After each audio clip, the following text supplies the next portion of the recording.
Alex, you don't understand. I only got these pictures this morning. Nathan's voice trembled as he threw the envelope with the photos on the table. Alexander Hall, heir to the Hall Pharmaceuticals empire, held up the photos incredulously. They showed his wife, Olivia, kissing a stranger in the parking lot of the Ritz-Carlton in downtown Boston. This is impossible, Alex whispered, but a burning wave of rage was already building inside him. A private detective followed her for several days. There is other evidence. Nathan handed over the smartphone with the correspondence. She sent these messages to him. Look at the date, yesterday, when you were in New York for a meeting with investors. The screen showed intimate messages sent from Olivia's number to a man named James. I checked, Nathan continued, putting his hand on his friend's shoulder. His name is James Martins.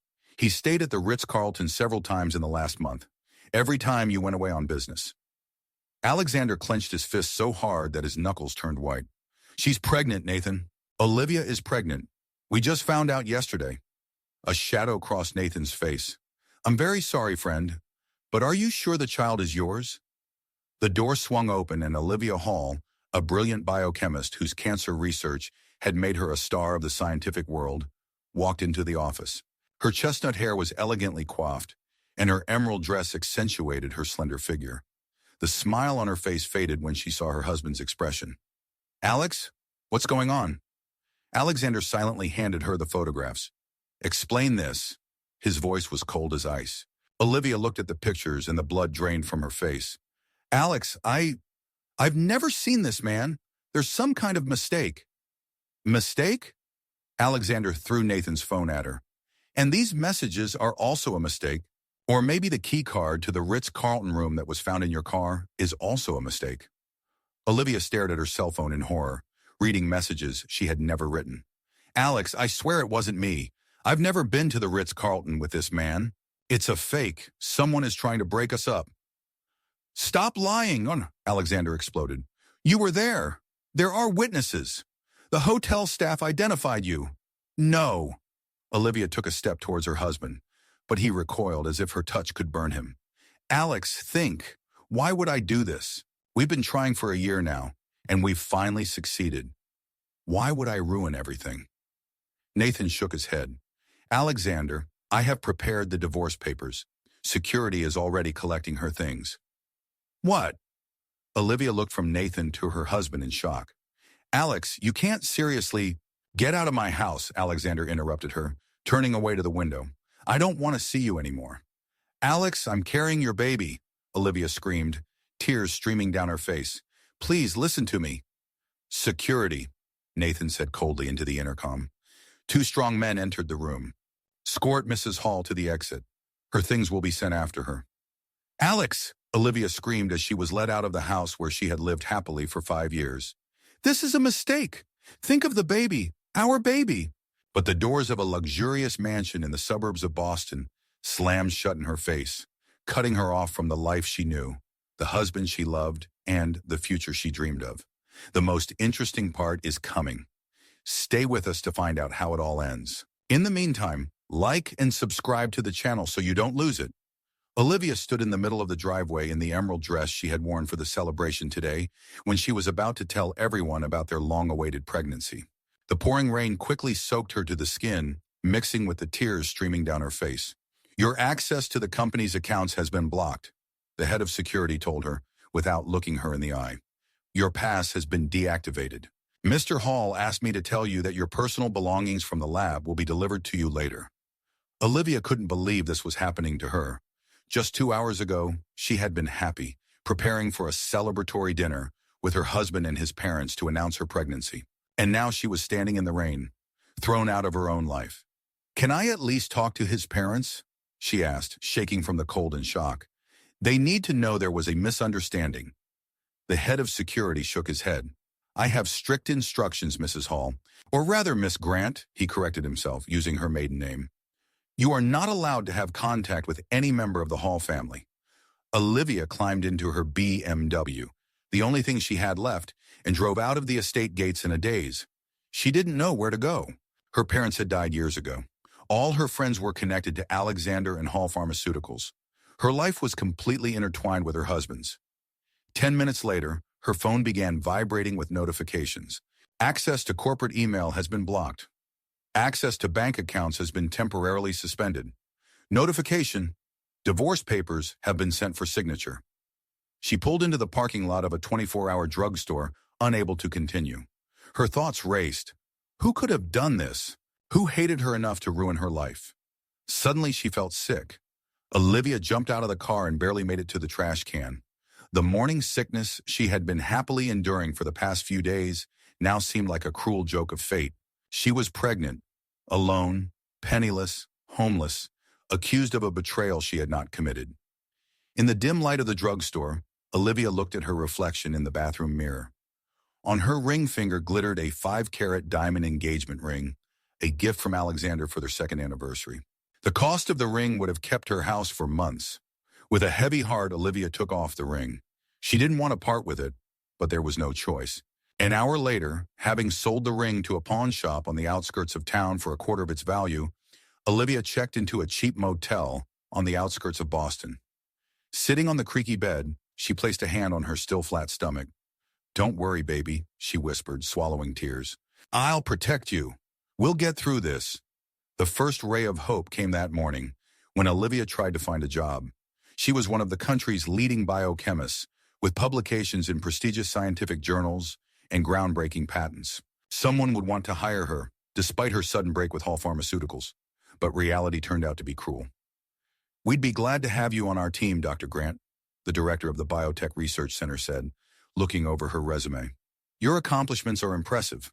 But, Olivia asked, feeling her heart squeeze, "we received a call from Hall Pharmaceuticals. We were informed that there are certain ethical issues associated with you." "What?" Olivia jumped up in her chair. "What?" The morning greeted Olivia with another bout of nausea. The pregnancy was making itself felt, despite all the shocks. She barely made it to the bathroom before she threw up. Washing her face with cold water, Olivia looked at her reflection. Dark circles under her eyes, pale skin, tangled hair. She looked like a shadow of the confident, successful woman she had been just a week ago. A sudden knock on the door made her jump. In her position, any stranger could be a threat. "Who's there?" she asked without opening the door. "Delivery of coffee and croissants for the lady from room 14. A cheerful female voice with a slight accent rang out. Olivia didn't order any food. It could have been a trap. "I didn't order anything," she replied. "I know, dear." The voice dropped to a whisper. "But you need to eat. A pregnant woman can't go hungry. And we need to talk." Olivia froze. How did the stranger know about her pregnancy? "Who are you?" she asked warily. "My name is Elena Cortez. I saw you throwing up by the dumpsters yesterday, and I saw you crying in the car. Trust me, I know that look on your face, either pregnant or terminally ill. Either way, you need help." Olivia hesitated, but the aroma of fresh coffee and pastries overcame her doubts. Besides, in her situation, any friendly gesture seemed saving. She opened the door. In front of her stood an elegant older woman with silver hair pulled back into a neat bun. Her dark eyes radiated warmth and wisdom, and a slight smile played on her lips. In her hands, she held a tray with coffee, croissants, and fruit. "I live at the end of the hall," said Elena, entering the room uninvited, "and I'm too old to believe in coincidences. When I see a young, beautiful woman, obviously educated, judging by the books on the table, living in a place like this and crying every night, it means someone broke her heart or she's in trouble, and most likely both." Olivia didn't know whether to laugh or cry. This straightforward older woman with the piercing eyes was the first person in a week who had shown her kindness. "Thank you for breakfast," she said, accepting a cup of coffee, "but I'm not sure I can tell you my story." Elena sat on the edge of the bed and waved her hand. "There is no need to tell anything. I see a wedding ring that is not on the finger, but the mark of it remains. I see an expensive bag, but cheap clothes from the supermarket, and I see the eyes of a woman who was betrayed." Olivia felt tears welling up in her throat. "My name is Olivia Grant," she said, her voice shaking. "And you're right. I've been betrayed, but not in the way you think." Over the next hour, Olivia told Elena the whole story. About her marriage to Alexander, about her pregnancy, about the false accusations of infidelity, about how Nathan Clarke destroyed her life in a matter of hours, and about her terrible discovery, falsification of clinical trial data. Elena listened without interrupting, only occasionally nodding or frowning. When Olivia finished, the elderly woman looked thoughtfully out the window. "Your Nathan is a real devil," she said finally. "But your husband is no better. 5 years of marriage, and he believed a lie in 5 minutes." Olivia sighed. The evidence was compelling, and Nathan is his best friend since childhood. They grew up together, studied together. Alexander trusts him implicitly. "But he doesn't trust his own wife," Elena noted. "Men." She shook her head. "So what are you planning to do?" Olivia straightened up. "I need to contact Alexander, show him evidence of falsification. If he finds out that Nathan deceived him, that the company produces a dangerous drug, he will understand that the story about my betrayal is also a lie." "And how are you going to do that?" "From what you've told me, this Nathan controls access to your husband." Olivia shook her head. "I don't know. I could go straight to his office, but security wouldn't let me in. I could mail the evidence, but Nathan would probably intercept all my correspondence. I could go directly to the FDA, but without an official position and with a damaged reputation, they wouldn't take my claims seriously." Elena looked closely at Olivia. "I have a better idea," she said, "but first you need to eat, and we need to buy you some real clothes. If you're going to take on a pharmaceutical giant and save your marriage, you need to look the part." "I'm almost out of money," Olivia admitted. Elena waved her hand. "My late daughter was about your size. I still have her things, good, expensive things. And the money?" She smiled mysteriously. "Let's just say I wasn't always a modest old woman living in a cheap motel." 2 hours later, Olivia was sitting in the living room of Elena's small but cozy home in the Boston suburbs. The house was filled with books, antique furniture, and framed photographs. Olivia was dressed in an elegant dark blue suit that fit her perfectly.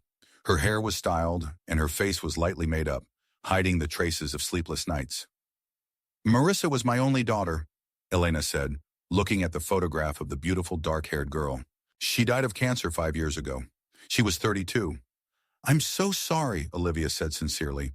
"She was part of a clinical trial for a new drug." Elena continued, her eyes dark with pain. "The manufacturer promised a miracle, but instead the side effects killed her faster than the cancer itself. And when I tried to hold the company accountable, they said all the risks were listed in the documents she signed." Olivia felt a chill run down her spine. "What company?" "Medicine Pharma," Elena answered. "They went bankrupt 2 years ago after a series of lawsuits. But the people who ran it, the people who knew about the dangers of the drug and still put it on the market, they weren't punished. They just moved on to other companies." She looked straight into Olivia's eyes. "That's why I'm helping you. If Hall Pharmaceuticals releases a drug with hidden side effects, people will die. Just like my Marissa." Olivia felt a surge of determination. Elena was right. This wasn't just about her personal tragedy, betrayal, and unfair accusations. People's lives were at stake.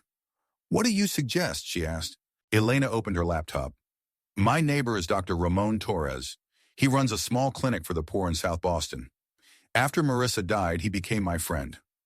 He has been fighting the pharmaceutical giants for 20 years, trying to get affordable drugs to those who can't pay the exorbitant prices. He knows people who can help." "People?" Olivia asked. "Journalists, lawyers, former FDA employees," Elena explained. "People who won't be afraid to go against Hall Pharmaceuticals if they have evidence." She turned the laptop towards Olivia. The screen showed the website of a small clinic called Hope. "But first, you need a job, a place where you can continue your research, prove that the drug is dangerous, and create an alternative. Ramón is always looking for talented specialists, and the fact that you are pregnant and in the middle of a divorce does not bother him." Olivia felt a flame of hope ignite inside her for the first time in a week. "When can I meet him?" "Today," Elena smiled. "I already called him while you were changing. He's expecting us in an hour."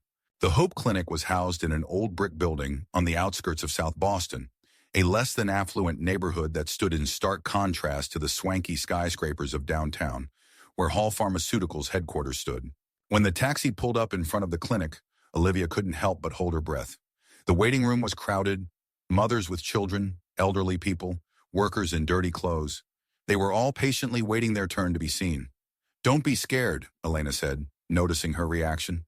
"Ramón isn't rich, but he's the best doctor I know." They walked through the waiting room into a narrow corridor that led to the administrative part of the clinic. Olivia noticed that despite the modest furnishings, everything was immaculately clean, and the staff worked with exceptional efficiency. Dr. Ramón Torres was an energetic middle-aged man with piercing dark eyes and prematurely gray hair. He met them in a small office littered with medical journals and folders of documents. "Elena, my dear," he hugged the older woman, then turned to Olivia. "And you must be Dr. Grant, or would you prefer Dr. Hall?" "Just Olivia," she replied, shaking his strong hand. "Thank you for agreeing to meet with me." "Elena said you were one of the best biochemists in the country," Ramón said, sitting down at the table, "and that you were in a difficult situation." "That's putting it mildly," Olivia sighed. She spent the next half hour telling Dr. Torres her story, trying not to leave out any details. When she finished, the doctor was silent for a long time, tapping his fingers on the table. "So, Rigginen," he finally said, "I've been following the development of this drug. Everyone in the pharmaceutical world is talking about it as a breakthrough in the treatment of aggressive forms of cancer." "It really could have been a breakthrough," Olivia said bitterly. "The initial results were promising, but then cases of severe liver damage started popping up. Instead of stopping the trials and modifying the formula, someone decided to hide the side effects. Nathan Clarke," Ramón nodded. "I met him at several conferences. An ambitious man, always in the shadow of Alexander Hall, but with exorbitant ambitions." He leaned back in his chair. "Can I see the evidence you are talking about?" Olivia pulled out her laptop and opened the clinical trial data files, the original reports and those submitted to the FDA. Ramón studied the charts and tables carefully, his face becoming increasingly gloomy. "It's a crime," he finally said. "If this drug goes on the market in this form, people will be at risk of more than just side effects. It could lead to mass deaths." "I know," Olivia nodded. "That's why I have to stop it. But how? I have no resources, no influence." "But you have the knowledge," Ramón interrupted, "and the data. And now you have allies." He pushed the folder towards her. "It's a job offer. Part-time, analyzing data from patients at our clinic. It's not a prestigious job, but it will give you access to our lab. It's modest, but it has everything you need." Olivia looked at him in surprise. "You're offering me a job, even knowing that I'm pregnant and in the middle of a scandal with Hall Pharmaceuticals?" Ramón shrugged. "I was in your position 15 years ago. Not pregnant, of course," he smiled, "but an outcast from the pharmaceutical world. I refused to sign a trial report on a drug I knew was dangerous. I was fired and blacklisted, but I found another way." He waved his hand around his modest office. "This isn't Hall Pharmaceuticals, but we're saving lives here." "For real?" Olivia felt tears of gratitude well up in her throat. "When can I start?" "Today," Ramón replied. "But first we need to discuss a plan of action. We can't allow Riganin to enter the market in its current form." They spent the next few hours strategizing. Ramón contacted a Boston Globe reporter who had written about pharmaceutical industry abuses. Elena contacted a lawyer who specialized in medical malpractice and pharmaceutical malpractice. By evening, they had a plan. Olivia would start working at the clinic, gathering additional evidence of the dangers of Riganin. At the same time, she would work on modifying the formula to make the drug safe. In parallel, they would prepare a package of documents for the FDA and materials for the press. But the main target remained Alexander. Olivia had to find a way to meet him, to show him the evidence of Nathan's betrayal. Only in this way could she save not only her marriage, but also the reputation of the company that the Hall family had built over generations. With renewed hope, Olivia settled into a modest room above Elena's garage. The elderly woman flatly refused to take money from her for housing. "Consider it an investment in justice," she said, "and in your child's happy future." Working at the Nadezhda Clinic turned out to be exactly what Olivia needed. Systematizing medical records, analyzing treatment effectiveness, optimizing protocols, this work kept her mind busy and allowed her to feel useful. After work, she would go down to the lab in the basement of the clinic, where she would analyze data collected on patients who had taken Hall Pharmaceuticals drugs, including the Riganin test groups. 2 weeks into the job, Olivia burst into Ramón's office with printouts in her hands. "I found a pattern," she said, spreading charts on his desk. "Patients taking Riganin see an average of 70% increase in liver enzymes after just 3 weeks. That's 3 times higher than Hall Pharmaceuticals' official reports show." Ramón studied the data, his face growing darker. "This is serious. If we extrapolate these data to a larger patient population, we can talk about hundreds of cases of liver failure during the first year of using the drug." "And that's not all." Olivia showed him another chart. "I analyzed the molecular structure of Riganin. The problem is in the side chain of the compound. It is unstable under certain conditions, and can form toxic metabolites. Can this be fixed? Ramón asked. Olivia nodded. I am already working on a modified formula. If you replace one of the components and add a stabilizer, you can maintain the therapeutic effect, but eliminate toxicity. Ramón looked at her with admiration. You're incredible, Olivia. No wonder Nathan Clarke was so scared of you. You could have ruined his plans with one analysis. But I still don't understand why he does this, Olivia said, sitting down in the chair. Why risk the company's reputation, the lives of patients? For what? Ramón tapped his fingers on the table thoughtfully. Money, of course. Riganin should be a blockbuster, billions of dollars in profit. But there is something else. What? Olivia asked. Power, Ramón replied. Nathan has always been the second man in the company, always in the shadow of Alexander Hall. Perhaps he is tired of this role. Olivia felt a chill run down her spine. Tycoon. Do you think he wants to seize control of the company? That would be logical, Ramón nodded. If Riganin entered the market and started making huge profits, and then a scandal broke out because of the side effects, Alexander, as the head of the company, would take the brunt of it. His reputation would be ruined, and Nathan, as the financial director, could get away with it and even present himself as the savior of the company. Olivia closed her eyes, trying to comprehend the scale of the betrayal. But what does this have to do with me? Why was it necessary to destroy my marriage? You were a threat, Ramón said simply. You could have discovered the fraud, and with the baby, your position in the company and in the Hall family would have been even stronger. Nathan needed to get rid of you before you became invulnerable. Olivia felt a wave of anger rise inside her. We have to stop him, she said decisively, and I know how to do it. Hall Pharmaceuticals was headquartered in a modern glass skyscraper in Boston's financial district. Olivia looked out the window of her taxi, her heart pounding in her chest. 3 weeks had passed since she had last seen Alexander. 3 weeks that had changed her life completely. But today, everything was going to be decided. Are you sure you want to do this? Asked Ramón, who was sitting next to her. It's risky. Nathan Clarke could be dangerous. I have no choice, Olivia replied, clutching a folder of documents in her hands. Is everything ready? Ramón nodded. John from the Boston Globe is waiting for my signal. As soon as you meet with Alexander, he will publish the first part of the investigation. And the lawyers have already prepared a statement to the FDA. Olivia took a deep breath. Okay, it's time. They got out of the taxi and headed toward the main entrance. Olivia was dressed in a smart business suit, her hair pulled back into a strict bun. She looked like a confident professional, not like a woman whose life had been destroyed 3 weeks earlier. But at the main doors, they were stopped by a guard. Pass, please. Olivia took a deep breath. My name is Olivia Hall. I am Alexander Hall's wife. The guard frowned, checking something on his tablet. I'm sorry, Mrs. Hall, but your pass has been revoked. I have strict instructions not to allow you into the building. Call Mr. Hall, Olivia insisted. Tell him I have information about Riganin that he needs to see immediately. And tell her she's pregnant, Ramón added. Tell her she's carrying his child. The guard hesitated, looking from Olivia to Ramón. I can't. Please, Olivia looked him straight in the eye. The lives of thousands of people are at stake, and a child who will never see his father again if you don't help. Something in her gaze made the guard soften. He stepped aside and spoke quietly into his radio.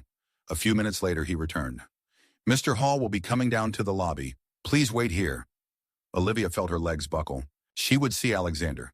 She would finally be able to tell him the truth. I'll wait for you here, Ramón said, squeezing her hand. Good luck. Olivia walked into the spacious lobby of the building, where she had once been greeted as the wife of the company owner. Now she was looked at with curiosity and bewilderment. The news of her sudden expulsion from the Hall family was undoubtedly the main topic of office gossip. She waited, nervously fiddling with the strap of her bag. And then finally the elevator doors opened, and she saw him. Alexander Hall looked terrible. His usually impeccable appearance had been replaced by a rumpled suit and a stale shirt. There were dark circles under his eyes, and his face was drawn. When he saw Olivia, he froze as if he had seen a ghost. Olivia, his voice was hoarse. What are you doing here? I need to talk to you, she said, trying to sound calm. Alone. Alexander looked around, noticing the curious glances of the employees. Let's go to my office. They rode the elevator up to the top floor of the building in silence. Alexander's office occupied the corner of the floor, with panoramic windows overlooking Boston Harbor. When the door closed behind them, Alexander turned to her. Why did you come? I thought we had everything cleared up. We haven't figured anything out, Alex, Olivia said. You threw me out of the house without giving me a chance to explain myself. You believed a lie without checking the facts. I've seen the evidence, his voice hardened. Photos, messages. I spoke to the hotel manager, who confirmed that you met that man there regularly. It's all a lie, Olivia said firmly. Nathan lied to you, just like he's lying to the FDA and to all the patients who rely on Riganin. Alexander frowned. What does Riganin have to do with it? Olivia placed the folder on his desk. Look at it yourself. Nathan falsified clinical trial data, concealed serious side effects. If this drug goes to market in its current form, people will die. Alexander looked at her with distrust, but still opened the folder. As he looked through the documents, his face became increasingly gloomy. That's impossible, he muttered. I saw the reports. They were clean. You saw the reports Nathan wanted to show you, Olivia said. Here's the original data. Compare it yourself. She opened her laptop and showed him the spreadsheets with the raw test data. Alexander studied them carefully, his eyebrows drawing together. Even if that's true, he said finally, it doesn't explain your betrayal. I didn't cheat on you, Alex. Olivia looked him straight in the eye. Never. Nathan fabricated all this to get rid of me. He knew I would eventually discover his deception with Riganin, and our child would be a problem for his plans. What plans? Alexander asked. Take control of the company, Olivia said. I think he's been funneling money into offshore accounts for years. If Riganin went public and started killing people, you'd take the brunt. Your reputation would be ruined. And Nathan would be the savior of the company. Alexander shook his head. It sounds crazy. Nathan is my best friend. We grew up together. I trust him like I trust myself. You don't trust me? Olivia asked quietly. Your wife? The mother of your child? Alexander turned away, looking out the window at the city panorama. The evidence was overwhelming, Olivia. Photos, messages, witnesses. It's all fakeable, Olivia insisted. Think logically, Alex. Why would I ruin our marriage? Why risk everything I had, especially when I just found out I'm pregnant? She saw doubt creep into his eyes. How are you? He asked suddenly. And the baby? We're fine, Olivia replied, instinctively placing her hand on her stomach. As fine as you can be when you're thrown out of your home with no money and no job. Alexander flinched as if from a blow. I didn't know. Nathan said that you were taken care of, that you were given a decent amount. Nathan told you a lot of things, Olivia said bitterly, and it was all lies. At that moment, the office door swung open, and Nathan Clarke appeared on the threshold. He stopped when he saw Olivia. What the heck is she doing here? He exclaimed, throwing an angry look at Olivia. I told the guards not to let her in. I allowed her in? Alexander replied coldly. We're having an interesting conversation, Nathan. About Riganin, about falsified data, about your plans for the company. Olivia saw Nathan's face change. For a moment, fear flashed in his eyes, but he quickly got a hold of himself. She's crazy, Alex, he said, pointing at Olivia. You said so yourself. She can't get over the divorce, and she's coming up with crazy conspiracy theories. Really? Alexander picked up the folder with documents. Then explain why the reports I signed differ from the original test data. Explain why information about the serious side effects of Riganin was systematically removed from official documents. Nathan shrugged, but Olivia noticed how his shoulders tensed. Some technical errors. I'll take care of it. Now maybe we should ask your ex-wife to leave the building so we can discuss this professionally. The ex? Alexander asked again. As far as I remember, the divorce papers haven't been signed yet. Nathan gritted his teeth. It's a matter of time. After her betrayal, which never happened, Olivia interrupted. Show him, Alex. Show Nathan the photos that supposedly prove my infidelity. Alexander opened the desk drawer and took out an envelope. He poured the photographs onto the table in front of Nathan. Here, look at them carefully, Nathan. I've been doing this every day for the last 3 weeks. And you know what's strange? The man's face is almost invisible in every picture. He's always with his back turned or, in profile, in the shadows. Nathan swallowed nervously. So what? It doesn't change the fact. And what's also strange, Alexander continued, ignoring his words, is that the Ritz-Carlton Hotel couldn't provide me with the surveillance footage from the days when Olivia allegedly met her lover there. The footage mysteriously disappeared. Technical glitches happen, Nathan muttered, backing toward the door. Wait. Alexander took a phone from another drawer of the desk. the same one that Nathan showed with the incriminating messages. I asked our cybersecurity specialist to check this phone. Do you know what he found? All the messages were created and uploaded on the same day. The day before, you showed me this phone. Nathan's face turned pale. You don't understand, Alex, he began. I did everything for the good of the company. Riganin was supposed to take us to a new level. Minor side effects are normal for drugs of this class. Minor side effects? Olivia protested. Severe liver damage leading to death is minor side effects to you? Nathan gave her a hateful look. You've always been a problem. Always with your high moral standards. We have to be sure. We need to do more testing. Do you know how much money we've lost because of your caution? But how many lives we saved, Olivia retorted. Nathan laughed, but there was desperation in his laughter. Lives, lives. Do you know what business is, Olivia? It's profit. Shareholders don't want to hear about lives saved. They want to see growing numbers in quarterly reports. Alexander slowly stood up from the table. This is not my family's business, Nathan. My grandfather founded Hall Pharmaceuticals to save lives. My father continued his legacy. And I will not allow you to turn our company into a money-making machine at the expense of human life. He turned to Olivia. You're right about everything. Nathan lied to me, manipulated me, used my trust to carry out his machinations. He looked into her eyes. And I betrayed you. I didn't trust you. I threw you out when you were most vulnerable. I don't know if you'll ever forgive me. Nathan saw that the situation was getting out of control. He took a step toward the door. This is all very touching, but I have to go. I have an important meeting. Don't move, Alexander said coldly. Security is already on its way. I called them while I was looking through the documents. Nathan turned even paler, his gaze darting toward the exit like a cornered animal, looking for an escape route. You don't understand what you're getting into, Alex. His voice shook. I have proof of all your mistakes, all the questionable decisions you've made over the past few years. I can destroy you. It won't work, Alexander answered calmly. I contacted the board of directors 5 minutes ago. They have already been sent all the materials about the falsification of data, and also to the journalists of the Boston Globe and the FDA. You're bluffing, Nathan whispered, but there was fear in his eyes. No, Olivia interjected. My friend Dr. Torres is waiting downstairs. As soon as I was in this office, he sent all the evidence to all the authorities. It's too late to stop anything now. Nathan took a step back, clenching his fists. You've always been a pain in my neck, he hissed. Since the first day you joined the company, so principled, so smart, Alexander carried you around like you were a goddess. And you always knew I was better, that I deserved more, that I should have had all this. He spread his arms, pointing to the luxurious office. At that moment, 2 security officers entered the door.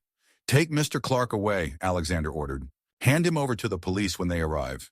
Charges, fraud, forgery, and possibly attempted murder by falsifying medical records. You'll regret this, Alex, Nathan shouted as the guards grabbed him by the arms. You have no idea how far this has gone. I have allies. When the door closed behind him, a heavy silence fell over the office. Alexander slowly sank into a chair, covering his face with his hands. Oh my God, he whispered. How could I have been so blind, so stupid? Olivia walked to the window, looking out at the city below. Her heart was pounding like crazy. Nathan was exposed. The truth was out. But what now? You weren't stupid, she said quietly. You trusted a childhood friend, a man you'd known all your life. But I didn't trust my own wife, Alexander answered bitterly, the woman I swore to love and protect. I kicked you out of the house without giving you a chance to explain yourself. I left you pregnant, without money, without support. Not without support, Olivia interrupted. I found good people who helped me. I should have been among these people. Alexander stood up and walked towards her. Olivia, I know I don't deserve your forgiveness. What I did is unforgivable. But I swear, if you give me a second chance, I will dedicate my entire life to making amends. I will be a better husband, a better father. Olivia looked into his eyes, the eyes of the man she loved more than life itself, but who had caused her so much pain. I don't know, Alex. You hurt me so deeply. I was ready to give my life for you, and you didn't even let me explain. Tears streamed down her face. Every night I lay awake wondering how you could believe I was capable of such betrayal. What in our marriage made you doubt me? Alexander lowered his head. It's not you, Olivia. It's me. my fears, my insecurities. I was always afraid that I didn't deserve you, that sooner or later you'd realize you could find someone better. When Nathan showed me the proof, it just confirmed what I'd always been afraid of, that I wasn't good enough for you. He reached out his hand but did not dare touch her. May I? He asked quietly. Olivia nodded, and he gently placed his hand on her stomach. Our child, he whispered. I almost deprived myself of the opportunity to see him grow up. Or she, Olivia smiled weakly.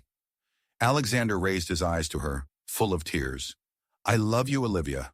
I never stopped loving you. Even when I believed the worst, I loved you. And I will love you until my last breath. At that moment, the office door swung open and an elegant older woman appeared on the threshold. Her silver hair was styled into a perfect bun, and her dark eyes were blazing. Where is that scoundrel? She asked, looking around the room. Where is Alexander Hall? Alexander straightened up, looking at the stranger in surprise. I'm Alexander Hall. And you? I'm Elena Cortez. The woman introduced herself as she approached him. The woman who took in your pregnant wife when you threw her out on the street? Before Alexander had time to come to his senses, Elena gave him a resounding slap in the face.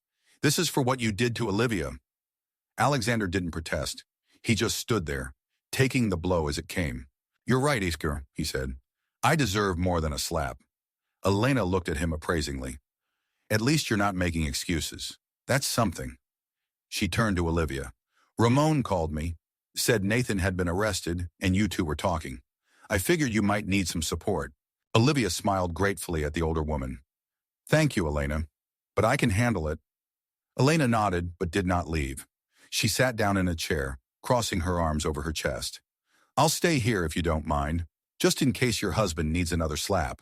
Despite the drama of the situation, Olivia couldn't help but let out a little laugh. Alexander smiled weakly too, rubbing his cheek. I deserve it, he admitted, and I deserve every slap you want to give me, Mrs. Cortez. Just Elena, the older woman corrected him. And believe me, if you hurt Olivia again, I will find a way to do much worse than a slap. At that moment, Alexander's phone rang. He looked at the screen and turned pale. This is the chairman of the board of directors, he said. I need to answer. He walked back to the table, leaving Olivia alone with Elena. Are you okay, dear? The older woman asked quietly. Are you sure you want to be alone with him? Olivia thought about it. Was she really ready to trust Alexander again? After everything that had happened? She looked at her husband, who was talking tensely on the phone. His shoulders were tense, his face drawn from stress and sleepless nights. He looked like a man who had been through heck. I'll be fine, she told Elena. We have a lot to discuss. Decide what to do next. Elena looked closely into her eyes. Will you forgive him? Olivia took a deep breath. I don't know, it won't happen overnight, but for our child's sake, for what we once had, I think we should at least try. Elena nodded. You are a strong woman, Olivia, stronger than I was at your age. When my husband betrayed me, I could not find the strength to forgive, and I lived the rest of my life with that bitterness in my heart. She took Olivia's hand. Whatever you decide, remember, my door is always open for you, and for your baby. Alexander finished the conversation and came up to them. His face was gloomy. The board is calling an emergency meeting in an hour, he said. They've already received the documents about the falsification and are withdrawing the application for Raganin from the FDA. But the company's shares are falling. The press has already caught wind of the scandal. I'm sorry, Olivia said sincerely. Alexander shook his head. It's not worth it. It's my fault. I should have controlled the processes in the company better. I should have checked the reports more carefully. But I blindly trusted Nathan, shifting more and more responsibility to him. He looked tired but determined. We will survive. The company will survive this crisis. We will develop a new safe version of Raganin. It will take time, but we will do it right. He looked at Olivia. If you agree to come back, to head the research department, you've already started working on a modified formula, haven't you? Olivia looked at him in surprise. How did you find out? Ramón Torres told me when he called an hour ago, Alexander replied. He said you were a genius and that I was an idiot for losing you. This doctor is a smart man, Elena noted. Alexander smiled weakly. Yes, he's right. I was an idiot. And I'll be one if I let you go again. He dropped to one knee in front of Olivia, right there in his office, in front of Elena. Olivia, I know I don't deserve a second chance, I know I hurt you beyond repair, but if you find even a drop of forgiveness in your heart, I will devote my entire life to earning it, to becoming a man who is truly worthy of you." He took her hand in his. "I'm not asking you to come back to me right away. I'm not asking you to forget everything that happened. Just give me a chance to prove that I can change, that I can be better." Olivia looked at the man she loved with all her heart, despite the betrayal. The man who was the father of her child. The man who had just ruined their long-term friendship for the sake of the truth. "Get up, Alex," she said softly. "Not here. Not now." Alexander stood up, his eyes full of pain and hope. "We have a long way to go," Olivia continued. "Trust that's been broken can't be restored in a day or in a single conversation." She put her hand on her stomach. "But for the sake of our child, for the sake of what we once had, I'm ready to try." Elena nodded approvingly, furtively wiping away a tear. "When is the baby due?" Alexander asked, his voice shaking with emotion. "In October," Olivia answered. "We still have time to prepare." "And a lot needs to be fixed," added Alexander. He turned to Elena. "Mrs. Cortez, Elena, I am eternally grateful to you for taking care of Olivia when I could not. I hope you will allow me to express my gratitude in a more concrete way." Elena chuckled. "I don't need your money, Mr. Hall, but I will accept an invitation to a children's birthday party, and I will expect you to be a better father than you were a husband." Alexander nodded. "I will keep this promise." Alexander's phone rang again. This time it was his personal mobile. "That's my mother," he said, looking at the screen. "She must have heard about the scandal by now." He answered the call. "Mom?" "Yes, it's true. Nathan has been arrested. Yes, the company is going through a crisis, but we'll cope." He paused, listening, then his face softened. "Yes, Mom. Olivia is here. She's—" He looked at Olivia as if asking permission. "She's pregnant, Mom. You'll be a grandmother in October." Olivia heard an excited female voice on the phone. "Yes, of course," said Alexander. "I'll pass the phone to her." He handed the phone to Olivia. "My mother wants to talk to you." Olivia picked up the phone with some apprehension. Her relationship with her mother-in-law had always been polite but cool. "Hello, Mrs. Hall," she said. "Olivia, dear." Elizabeth Hall's voice shook with emotion. "I just heard the news. About Nathan, about the company, and about the baby. Oh my God, the baby. I knew there was something wrong with this story about cheating. I knew you couldn't do something like that. But Alex was so sure, and Nathan was showing us some evidence. We should have questioned it, insisted on an investigation." "It's all right, Mrs. Hall," Olivia said, surprised by her mother-in-law's sincerity. "The evidence was very convincing." "There's no excuse for what we did to you," Elizabeth said. "Letting you be thrown out of your family without a chance to explain yourself. Were you alone all this time? Where did you live? Did you have enough money?" "I had good people who helped me," Olivia answered, looking at Elena. "I wasn't alone." "Thank God," Elizabeth breathed. "Listen, honey, I know we haven't always had a perfect relationship. I was too strict, too critical, but I've always respected you and your intelligence. And I've always seen how happy Alex was with you." She was silent for a moment. "If you can find it in your heart to forgive my son, know that you will always be welcome in my home. You and the child are part of our family, and I will do everything possible to correct the injustice that we have allowed." Olivia felt tears welling up in her throat.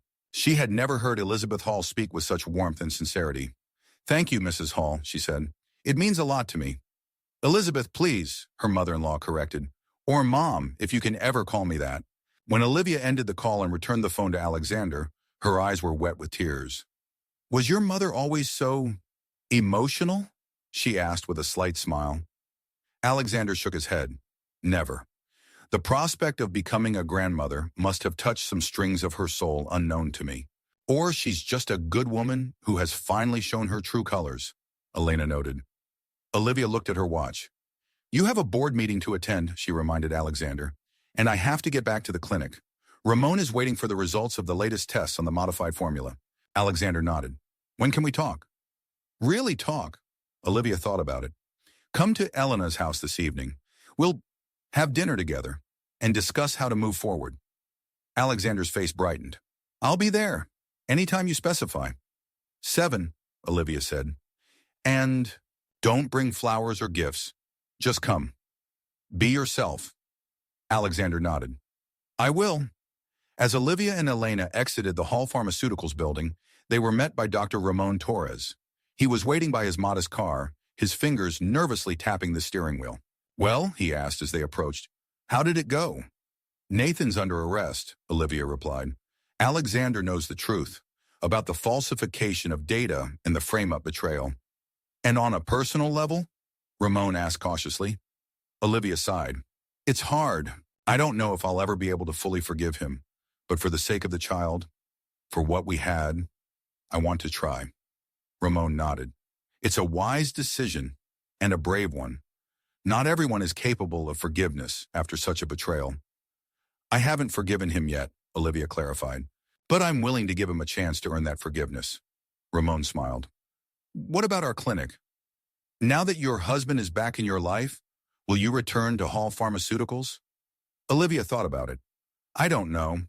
Alexander offered me to head the research department, but your clinic showed me another side of medicine. People who really need help. I'm not sure I'm ready to give that up." "Maybe you don't have to choose," Elena suggested. "Maybe Hall Pharmaceuticals could sponsor research at Ramon's clinic? Help people who can't afford expensive drugs?" Ramon's eyes lit up.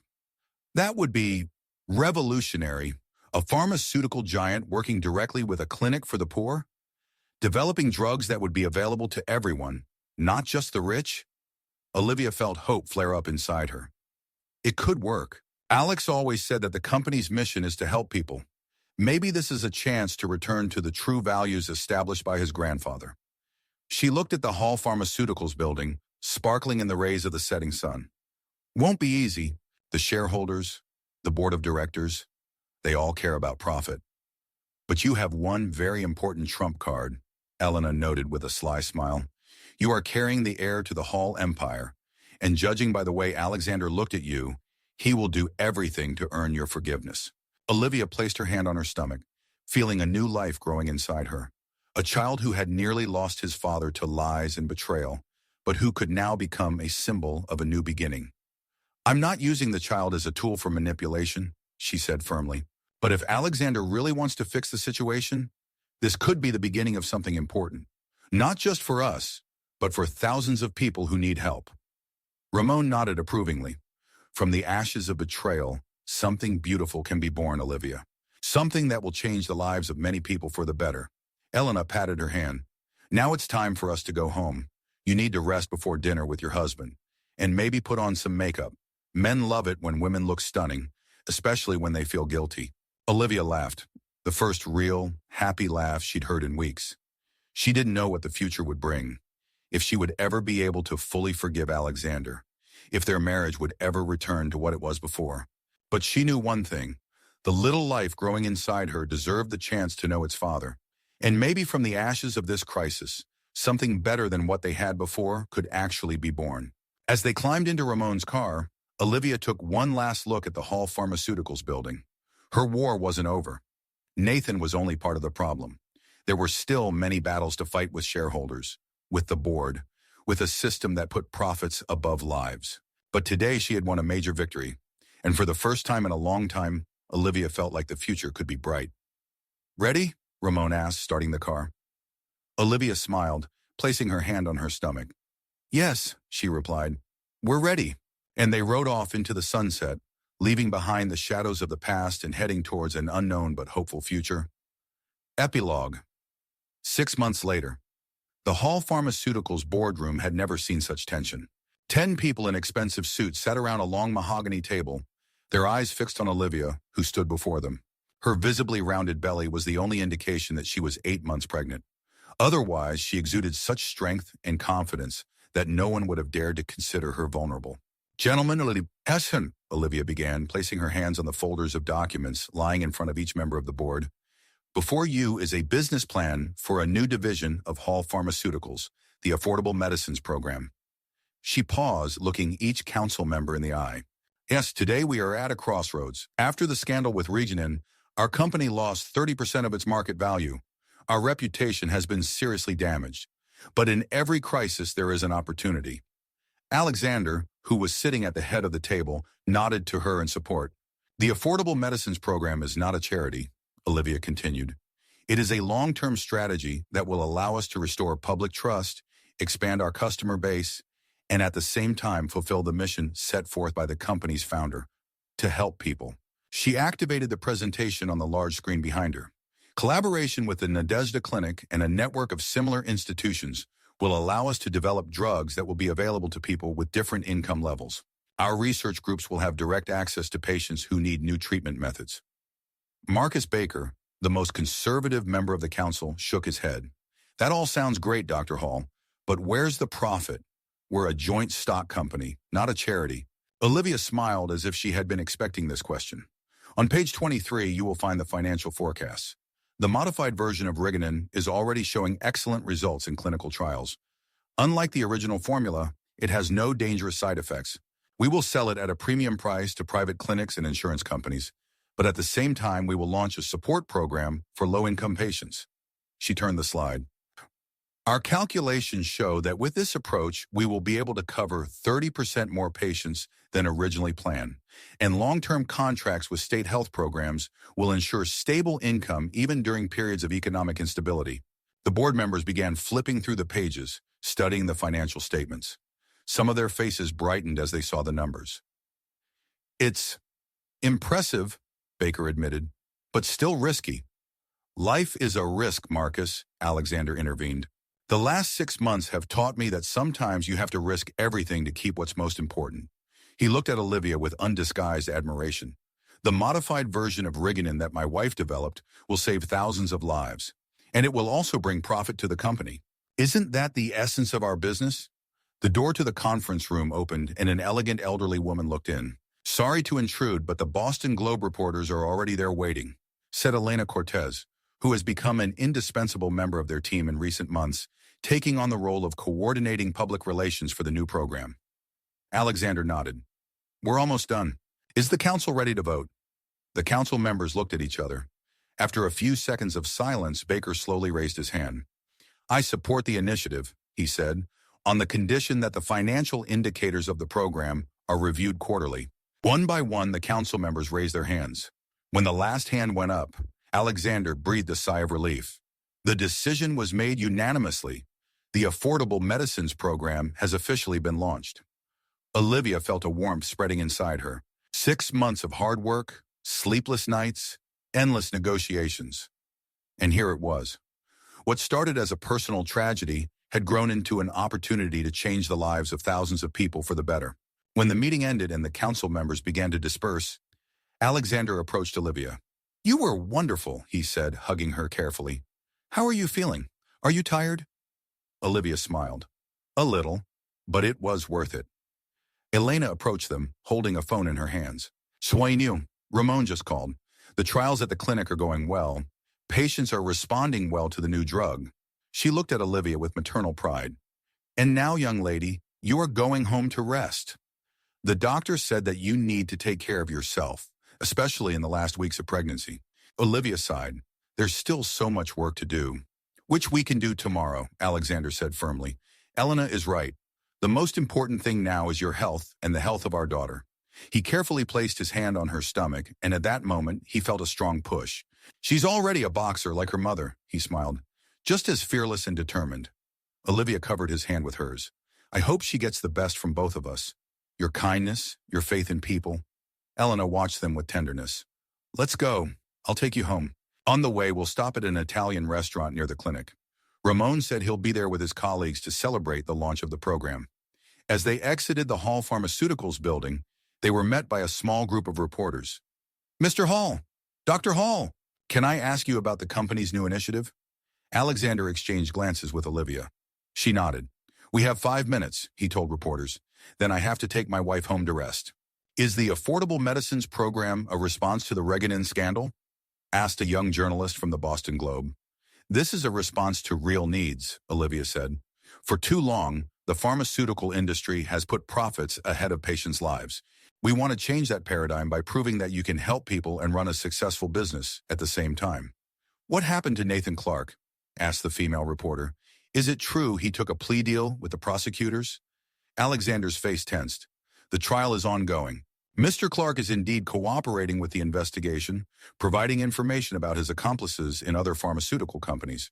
That's all I can say at this time. Dr. Hall, another reporter asked Olivia. How do you feel after everything that happened? Have you really forgiven your husband? The question was personal, even impudent. Elena opened her mouth to shut the journalist up, but Olivia gently placed her hand on her shoulder. Forgiveness is a process, she said after a pause. It's a journey we take day by day. What happened between me and my husband stays between us. She looked at Alexander, and there was such warmth in her eyes that he felt his heart squeeze. But I can say one thing. Sometimes something beautiful is born from the most difficult trials. The Affordable Medicines Program would never have been created if not for those events. Thousands of people will receive the treatment they need that would otherwise have been unavailable to them. She put her hand on her stomach. Cheminari, and our daughter will be born into a world that I hope will be a little better because of what we do today. The reporters began to ask new questions, but Alexander gently interrupted them. That's all for today. My wife needs rest. He carefully took Olivia's arm and they headed to the car where Elena was waiting for them. You're still amazing, he said quietly to Olivia as they settled into the back seat. I don't deserve you. Olivia shook her head. Stop saying that. We both made mistakes. We both learned to be better. She took his hand. You know I was thinking about a name for our daughter. And? How about Elena? She looked at the older woman behind the wheel. In honor of the woman who saved us both. Elena braked sharply, almost crashing into the car in front. What? No! She was indignant. No, Helen! That's an old-fashioned name for an old woman, not for a little princess. Then maybe a middle name, Alexander suggested. How about Margaret Elena Hall? Margaret after my grandmother. Elena snorted angrily, but her eyes gleamed suspiciously. You two are insufferable, she growled. Do what you want, but if you name the baby after me, I'll be obligated to stick around and make sure you don't screw up her upbringing. That's what we're counting on, Olivia smiled, squeezing Alexander's hand. They drove through the streets of Boston, heading to a restaurant where friends and colleagues were waiting. The evening sun painted the skyscrapers in golden hues, reflecting off the glass facades. Olivia looked out over the city that had nearly taken everything from her, but had ultimately given her more than she could have ever dreamed of. She had a husband by her side, who had come out of his trials stronger and wiser. She had a daughter growing under her heart, about to be born into a world where her parents were fighting to make it a better place. And ahead was dinner with the people who became her second family. Elena, Ramón, the staff of the Nadezhda Clinic, who believed in her when she lost everything. Life wasn't perfect. Trust, once broken, was slowly and painfully restored. There were days when memories of betrayal returned, causing pain. But today, when their plan had been approved, when their dream had become a reality, Olivia felt only gratitude. Gratitude for the trials that had made her stronger, for the mistakes that had taught her to forgive, for the people who had helped her up when she had fallen. And as they approached the restaurant, where their friends had already gathered on the top floor, Olivia felt the first contraction. Alex, she whispered, squeezing his hand. He understood instantly, looking into her eyes with alarm and delight. Already, she nodded, suddenly scared and happy at the same time. It seems that Margaret Elena Hall has decided that today is the most appropriate day for her to be born. Elena turned the car around sharply, turning on the siren and flashing lights that Ramón had installed for emergencies. Hang in there, dear, she said. We'll be at the hospital in 10 minutes. As they raced through the streets of Boston, Olivia looked at her husband's face, scared, excited, full of love. And she knew that whatever trials lay ahead, they would face them together. From the shadow of betrayal, they had emerged into the light of hope. And today, as their daughter prepared to be born, that light was brighter than ever before. I love you, Alexander whispered, kissing her hand. I love you too, Olivia replied, feeling another contraction. I've always loved you. And in that moment, between pain and happiness, between the past and the future, Olivia realized that she would not trade this path for any other, because it led her exactly where she was supposed to be.